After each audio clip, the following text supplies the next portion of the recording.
Indiana basketball so far.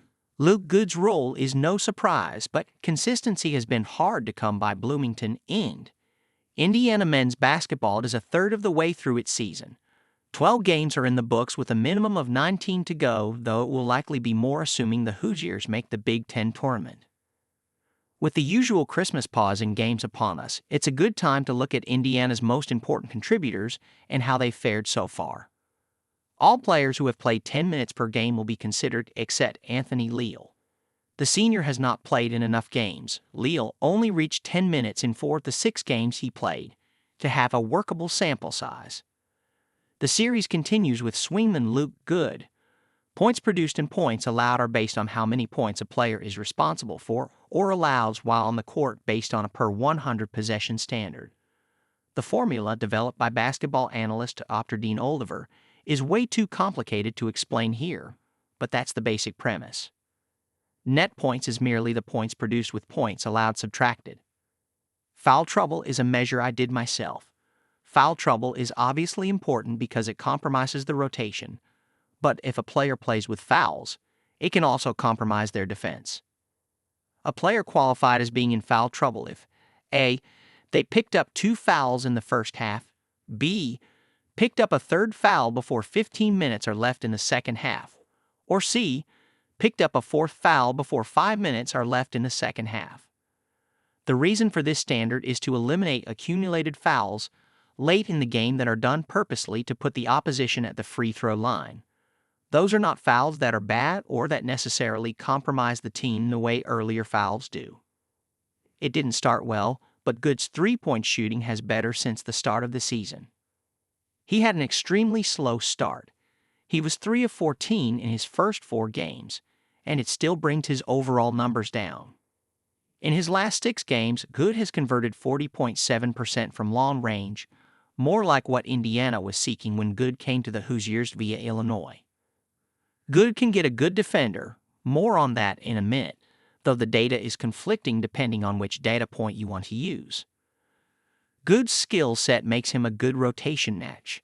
According to KenPom.com, he has been used in 8 of Indiana's 10 most frequent lineups in the last 5 games. Goode is an automatic free throw shooter at 93.8%, and he goes to the line a decent amount of times, 1.3 attempts per game, for the 19.6 minutes per game he averages and the role he has as a shooter. However, Goode hasn't gone to the line in the last 3 games, so this side of his game comes and goes. Like so many Hoosiers, consistency is a big issue. Bench players are even more prone to varying degrees of production than starters. Goode had one patch of consistent scoring form, a 5-game stretch from November 27 to December 6, where he scored at least 5 points in every game. Apart from that, he's been feast or famine.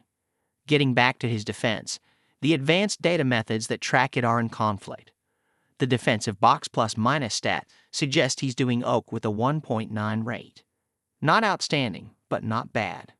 However, the system used by StatBroadcast.com, the points produced and points allowed method, tells a different tale.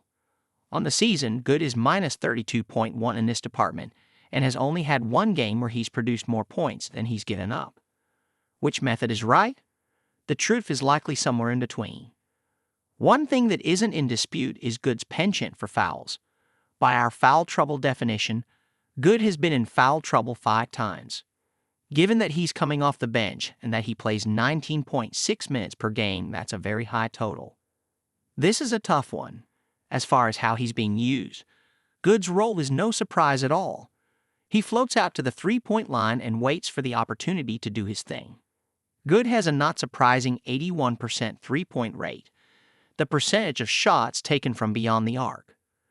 It's a matter of whether Indiana is getting the return on what it needs from Goode, but paradoxically, whether Goode has enough around him to be what Indiana wants. He'd have shot better in the last few weeks, but he's still well below what he produced at Illinois. In 2023-24, Goode's effective field goal percentage, which weighs 3-point shots for their added value, was 56.7%, but he's just at 50% for the Hoosiers.